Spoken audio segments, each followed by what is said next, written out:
Bueno, buenas tardes. ¿Cómo les ha ido? Pues la verdad que este confinamiento obligatorio pues cambió las reglas de juego. Bueno, para recordar primero la primera nota, el primer parcial, se va a calificar de acuerdo a a las exposiciones que ustedes tenían y a los trabajos que expusieron correspondiente a esas exposiciones. La verdad que en esas exposiciones encontré trabajos muy buenos, impresionantemente buenos, me gustaron, llenaron las expectativas. Hay trabajos regulares, hay trabajos buenos, pero en general pues las notas no son malas, se ve que hubo un esfuerzo de trabajo. Bueno, ustedes dirán esas exposiciones qué motivo llevan. Esas exposiciones llevan un motivo muy básico y fundamental que es, como ustedes lo pueden ver, la historia del dinero a través de la historia. Empezamos nosotros a saber cómo empezaron a haber intercambios basados en las necesidades. Ustedes tienen que entender que la base fundamental de la economía en el mundo es el comercio internacional, como se lo he repetido muchas veces. ¿Por qué razón? Porque el comercio internacional es aquel comercio que se basa en las necesidades de los países. Si nosotros analizamos los factores de producción, todos los productos necesitan los tres factores de producción que son tierra, capital y trabajo. La tierra es la materia prima de los productos, el capital, la plata que se tiene que invertir para la transformación de esa materia prima, y el trabajo, la mano de obra que se requiere para esa transformación en el producto que se desee. Pero lamentablemente no hay un país que tenga todos los factores de producción que existen en el mundo. Entonces, para poder satisfacerse a sí mismo, se requiere que los factores de producción se intercambien. Y entonces cuando se intercambian, en primer lugar, se cambiaban unas cosas por otras. En segundo lugar, se dieron cuenta que a veces uno necesitaba unas cosas, pero no tantas, pero los productos de uno sí los necesitaban mucho, pero ya uno no aceptaba lo que no necesitaba. Entonces había que buscar un modelo, una moneda vehicular que satisfaciera las necesidades de las personas. Entonces cuando aparece el oro, después de probar muchos productos, el oro y la plata, pero la plata también se volvió muy fácil de conseguir, lo que no permitía que fuera un producto de intercambio. ¿Eso a qué llevó? A que los países que tuvieran más oro, pues eran los países más poderosos. Entonces a nadie le gustaba importar sino exportar, porque era a través de las exportaciones que se traían el oro. Mandaban productos y recibían oro, y entonces el que más tuviera oro era el más poderoso. Entonces todos querían fabricar de todo, pero había productos que les salían muy caros porque la materia prima era muy escasa, y entonces esos productos no se podían exportar porque no competían en el exterior. Es cuando aparece la teoría de la riqueza de las naciones de Adam Smith, donde plantea, a través de la ventaja absoluta, que uno necesita producir solamente lo que es bueno para producir, lo que le sale barato producir, y comprar en otros mercados lo que a otros países les es barato producir, y venderles lo que uno tiene que es barato, que es caro para ellos pero barato para nosotros. Entonces aparecen los intercambios a través de las necesidades y a través de ventaja que puede dar la mano de obra, que es el factor productivo más importante en ese momento, inclusive todavía ahorita, porque si nosotros analizamos la historia actual, pues vemos que el país que gobierna en este momento comercialmente al mundo es la China, por sus costos de mano de obra a través de su mayor productividad. Lo que más se produce en una misma hora de trabajo, el que más produzca en una misma hora de trabajo con mayor calidad que el otro. Eso lo llamamos productividad. Y son los países que están en este momento a la vanguardia del comercio internacional. Después, esa necesidad de oro hizo que las economías se quedaran estancadas y viene el problema de las guerras mundiales, porque los países querían a la fuerza quedarse con lo que tenían los otros países y desarrolla las famosas guerras mundiales. Entonces es cuando aparece el sistema monetario internacional, que quiere regular el oro a través de una sola moneda. En ese momento se dan cuenta que al único país que le debían de todo, porque era el proveedor de los países mientras ellos estaban en guerra, era Estados Unidos. Ellos les pagaban con una moneda que no tenía ningún valor, porque no tenían, se pusieron a emitir billetes sin ningún respaldo de oro, y se devaluaron, y Estados Unidos agarró todo eso y dijo, bueno, como ustedes me deben a mí mucha plata, mientras ustedes peleaban yo les daba comida, les daba fusiles, les daba submarinos, les daba aviones, les di todo eso, entonces por favor me pagan. Y por eso creo que la única moneda fuerte ante ustedes, las demás, ante la libra, ante el franco, ante el marco, ante todas las monedas, es la mía, y es la única moneda que en este momento puede representar al mundo. Entonces le dieron un valor al dólar, a la onza de oro, le dieron un valor a la onza de oro de $35 por onza de oro, y así empezó a cambiar el modelo del patrón oro a través de la moneda dólar como única moneda circulante en el mundo.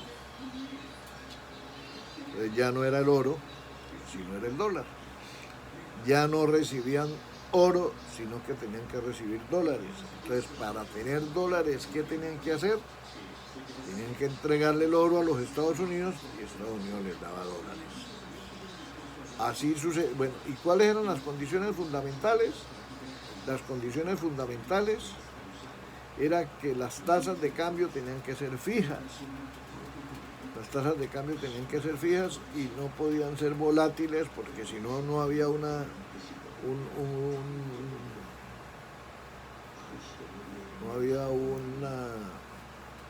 condición competitiva para los países. Todos tenían que competir en la misma forma. Eso duró hasta el año 72.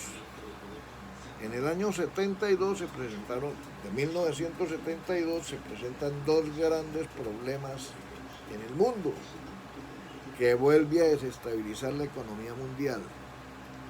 La primera, que Estados Unidos se había quedado sin dólares porque los había gastado en la guerra del Vietnam, una guerra que ni le interesaba y que nunca ganó, pero gastó los dólares del mundo en la guerra. Y la segunda, más grave todavía, que los árabes decidieron subirle al petróleo. Estados Unidos creía que el petróleo nunca iba a subir, sino que esa era una obligación de los árabes, vender el petróleo a 10 centavos de dólar el barril.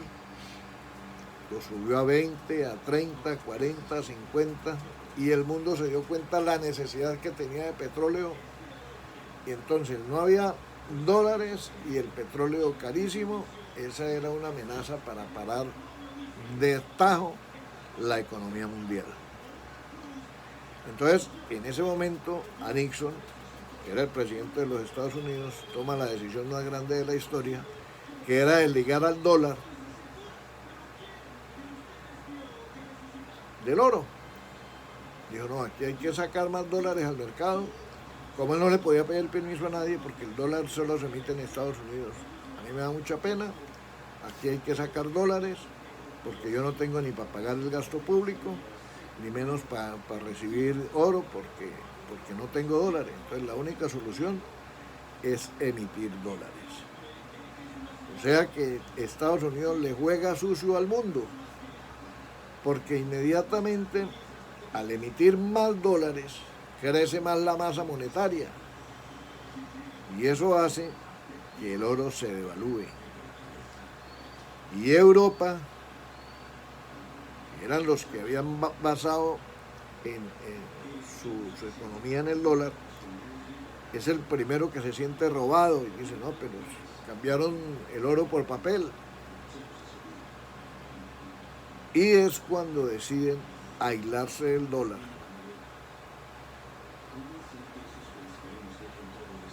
Y desde ese momento, desde la década del 70 y 80, Europa se une con la Comunidad Económica Europea, empieza a buscar la fórmula de crear su propia moneda y en el año 2000 saca al mercado su otra moneda competitiva del dólar, que era la que ellos querían. La sacaron con la firme intención de reemplazar el dólar. Entonces aparece el euro y se queda el dólar. Y desde ese momento son las monedas que manejan el mundo, el euro y el dólar. Bueno,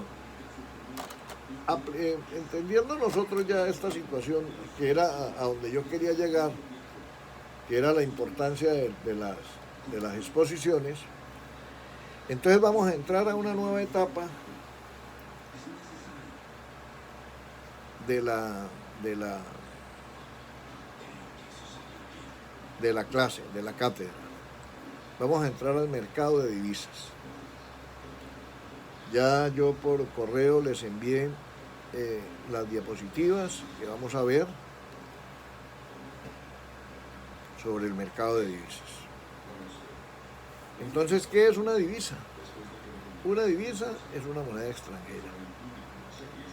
El mercado de divisas es el mercado organizacional dentro del cual los bancos, las empresas y los individuos compran y venden monedas extranjeras. El mercado de divisas incluye la infraestructura física y las instituciones necesarias para poder negociar divisas. Entonces es muy sencillo, el mercado de divisas es donde todo el mundo entra sin que haya una plaza de mercado, como uno se imagina, no es el mundo total, a través de las instituciones donde se compran y se venden divisas. ¿Cuáles instituciones? Los bancos, las empresas. ¿Cómo se puede negociar divisas? A través de las importaciones, a través de las exportaciones. Las empresas especializadas en compraventa de divisas, las casas de cambio internacional. ¿Cuáles son las características del mercado de divisas? Las características del mercado de divisas son global. ¿Por qué global?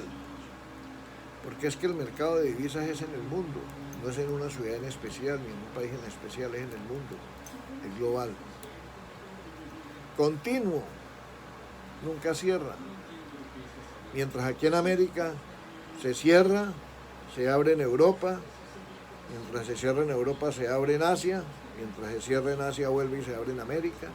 Luego entonces el mercado de divisas siempre es continuo. Lo que pasa en el transcurso de la noche se ve reflejado al otro día en donde esté desarrollándose en ese momento el mercado de divisas.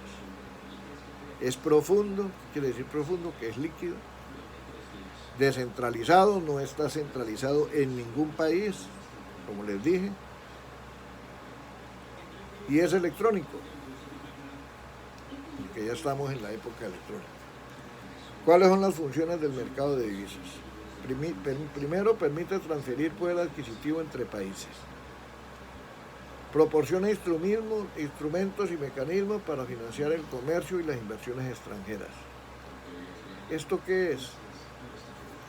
Que si las funciones de proporcionar instrumentos y mecanismos para financiar el comercio y las inversiones extranjeras, es que haya una agilidad en el comercio internacional. Cuando usted compra algo, ¿qué es un comercio? Una compraventa de bienes. Entonces, siempre tiene que haber una agilidad en el pago de las importaciones, en el pago de las exportaciones, en el movimiento de la inversión extranjera, el movimiento de capitales a través de la inversión extranjera, ¿a través de qué? A través de una transferencia, a través de depósitos bancarios, a través de cartas de crédito internacionales, a través de bonos, a través de compra de divisas, de compraventa de divisas, a través de compraventa de acciones. Todo eso, para todo eso hay que agilizarse a través de ¿qué? Del mercado de divisas. Para eso es el mercado de divisas. Ofrece facilidades para la administración de riesgo y especulación. Ustedes como administradores de empresas, ¿qué es lo que manejan? El riesgo de las empresas. El riesgo de las empresas. Para eso son administradores de empresas. Para ustedes estar al frente de una empresa y manejar el riesgo, porque es que manejar una empresa es un juego donde se gana o se pierde. Y eso es lo que ustedes tienen que hacer como administradores de empresas, jugar siempre a ganar. Pero eso merece un riesgo, porque si no hay riesgo, no pasa absolutamente nada. La empresa no sale adelante jamás. El riesgo es la base fundamental del éxito en un administrador de empresas.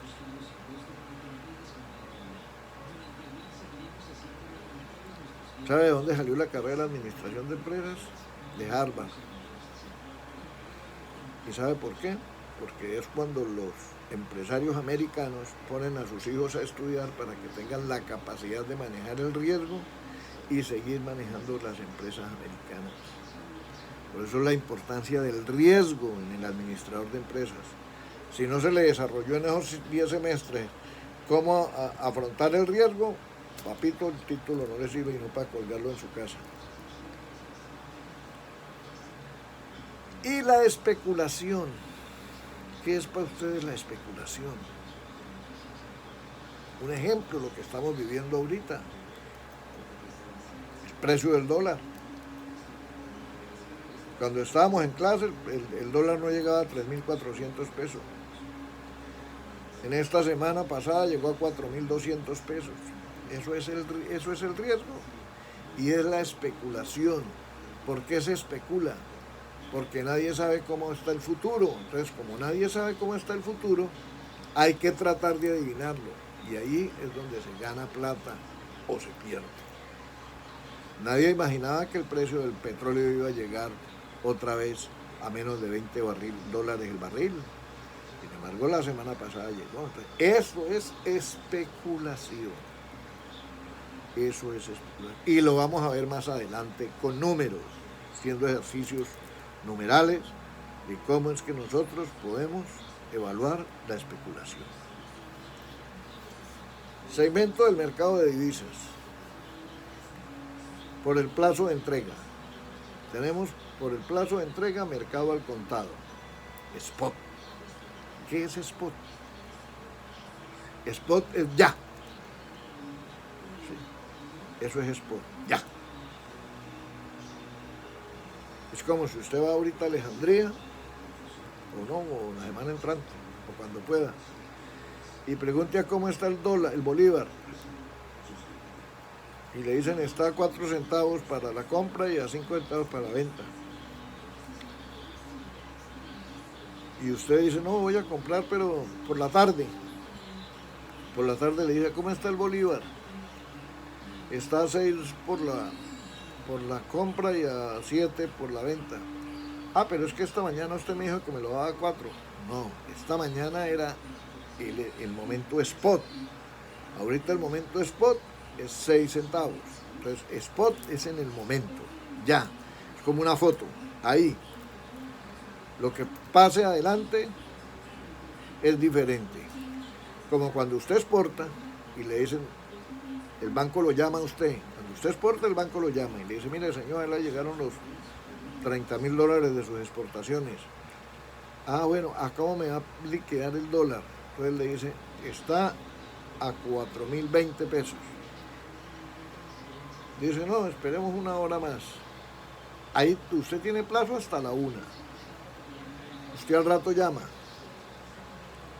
Señor, es que ya hace rato me llamaron y ¿a cómo está el dólar ya en este momento? A 3.800. Ah, no, páguemelo a la de las 9 de la mañana que era 4.020. No, señor, ya usted perdió la oportunidad.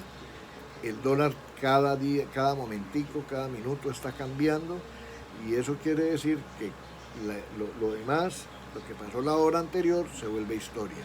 Eso es lo que significa spot. Segundo, mercado a plazo, forward. ¿Qué es forward? A futuro. Usted, en vez de someterse a eso que está pasando, de que el spot, que un momentico está arriba, que un momentico está abajo, que no sé qué, que no sé cuándo, usted también puede negociar con el banco un precio forward. Usted puede llegar al banco y decirle, mire, cuando me llegue la carta de crédito, usted me la puede pagar a 4.000 pesos, el banco estudia y le dice, no, se la pago a 3.850. Entonces entre los dos hacen un acuerdo y vamos a suponer que llegaron a 3.900. Entonces, independientemente de que sube o baje o que a 3.800, 4.020, nada de eso, como es forward, el banco se lo paga en el momento que llegue en 3.900 pesos, cuando llegue. Entonces, esa es la diferencia, spot, forward. Mercado de futuros, mercado de opciones. Mercado de futuros, ustedes saben que hay negocios que se hacen en bolsa, que no tienen nada que ver con el dinero, pero sí tienen que ver con las divisas, sí tienen que ver con los commodities. ¿Ustedes saben qué es un commodity? Es la negociación de materias primas en bolsa. Por ejemplo, el petróleo, por ejemplo, el café, por ejemplo, las cosechas, por ejemplo, las divisas. No, las divisas y los bonos no, pero básicamente las materias primas son commodities. Entonces se negocian como si fueran divisas, pero no son divisas, no son divisas, son otros bienes basados en las materias primas.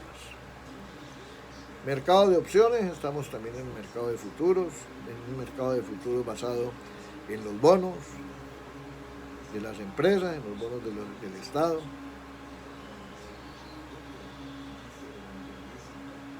Por el tamaño de la transacción, mercado al menudeo, mercado al mayoreo y mercado interbancario. Mercado al menudeo, usted sabe que es ir a una casa de cambio y comprar y vender divisas. Al mayoreo, a través de transferencias. Interbancario, por ejemplo, las cartas de crédito que se hacen a través de negocios con papeles. Bueno, entonces a eso lo llamamos segmento del mercado de divisas. Diferencial cambiario. ¿Qué es el diferencial cambiario? Es la diferencia entre el precio de compra y el precio de venta. El diferencial cambiario depende de el volumen de la negociación de la moneda, la variabilidad del precio de la moneda en el corto plazo, frecuencia de asaltos bancarios y falsificaciones, el grado de competencia. Eficiencia del mercado de divisas. Para que el mercado de divisas sea eficiente se requiere bajos costos de transacción, transparencia, racionalidad de los agentes económicos, libre movimiento de capitales y no intervención de las autoridades. Mire, este punto es el más delicado de todos. Libre movimiento de capitales y no intervención de las autoridades. Resulta que cuando el precio de la divisa está variando mucho, hay gente que empieza a negociar plata y eso afecta a los bancos, porque si usted deja que libremente haya un movimiento de capitales, la gente no ahorra en los bancos. Y si la gente no ahorra en los bancos no tienen cómo prestarle a las empresas. Porque la forma de ahorrar, la forma en que los bancos capten ahorros, en esa misma forma los bancos prestan a las empresas. Y en esa forma las empresas crecen, generan empleo, compiten y se desarrolla la economía colombiana. En tanto que si hablamos de libre movimiento de capitales en el mercado cambiario, resulta que eso puede crear un desastre tenaz. Porque si en la medida en que no ingresen dólares al país, el dólar se vuelve más escaso. Y si el dólar se vuelve más escaso, el precio del dólar sube muchísimo. ¿Y por qué no ingresan dólares al país? Hombre, porque el precio del petróleo bajó muchísimo. Entonces, si el precio del petróleo baja mucho, nosotros desafortunadamente somos un país dependiente del petróleo. No somos un país dependiente de las exportaciones. Tenemos que ser exportador para poder que ingresen muchísimos dólares al país. Por eso decía Petro, como cuando estaba en campaña, que nos olvidáramos del petróleo y que nos preparáramos para exportar aguacates. Todo el mundo le tomó el pelo al Petro y resulta que es cierto, porque el petróleo cada vez vale menos. Y si vale menos, imagínense que explotarlo cada día cuesta más. Entonces a veces es más caro explotarlo que venderlo. Y entonces, ¿qué hacen con esos pozos? Los tapan. ¿Por qué? Porque el precio es muy bajito. Entonces, como somos un país dependiente del petróleo, la escasez de dólares cada día es mayor. Y si la escasez de dólares es mayor, el precio del dólar sube más, porque no hay dólares, porque estamos sometidos a la oferta y a la demanda de dólares. Esa es la gerencia de las finanzas internacionales. Ahí está el punto álgido de las finanzas internacionales. ¿Qué tiene que hacer el gobierno para que el dólar no suba tanto? Salir al mercado y comprar y vender dólares. Vender dólares, ¿qué significa que el gobierno entre a vender dólares? O que el Banco de la República, que no es el gobierno, entre a vender dólares. Que tiene que, al vender dólares, tiene que sacar pesos. Y si saca pesos, la masa monetaria del país se restringe, se duele. Y si no hay mucha masa monetaria, los precios internos suben. Entonces miren lo fundamental de la eficiencia del mercado de divisas, que ahí es donde está el punto álgido de las cosas.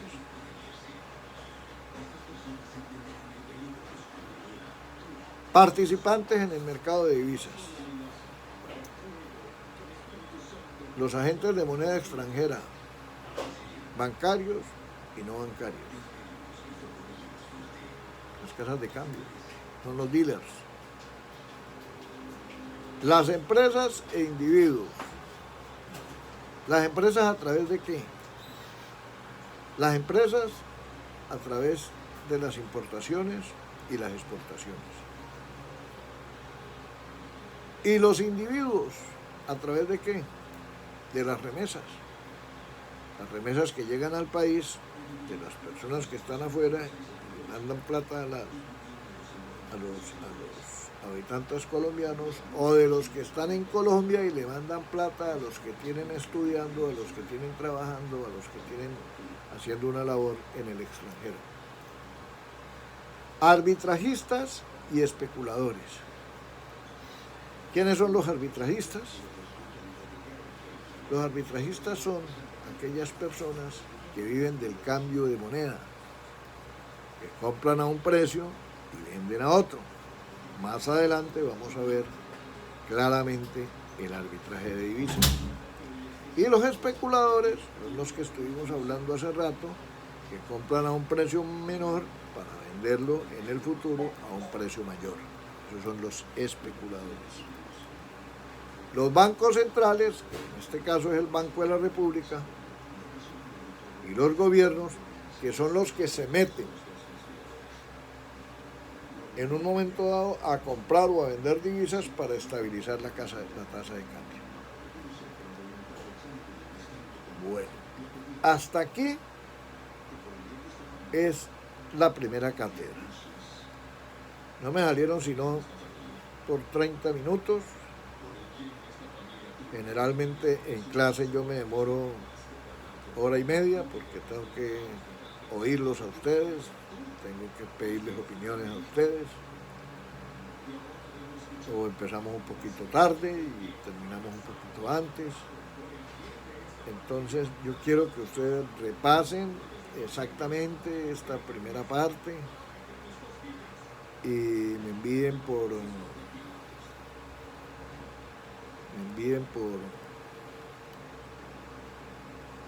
WhatsApp las inquietudes que ustedes tengan. Yo les envié por el PLAT el trabajo que tienen que entregarme para la segunda nota, pero no quiero que se confundan. La segunda nota es esto que estamos explicando. Lo que me tienen que entregar para ese día es lo de la tercera nota. ¿Entendido? Y eso es lo que vamos a ver en la última parte para el examen final. Si tienen alguna pregunta, estoy aquí con ustedes hasta que se cumplan las 2 horas. Ustedes evalúan entonces y me van preguntando por el WhatsApp. Muchas gracias, que Dios los bendiga. Hasta luego. Nos vemos dentro de 8 días.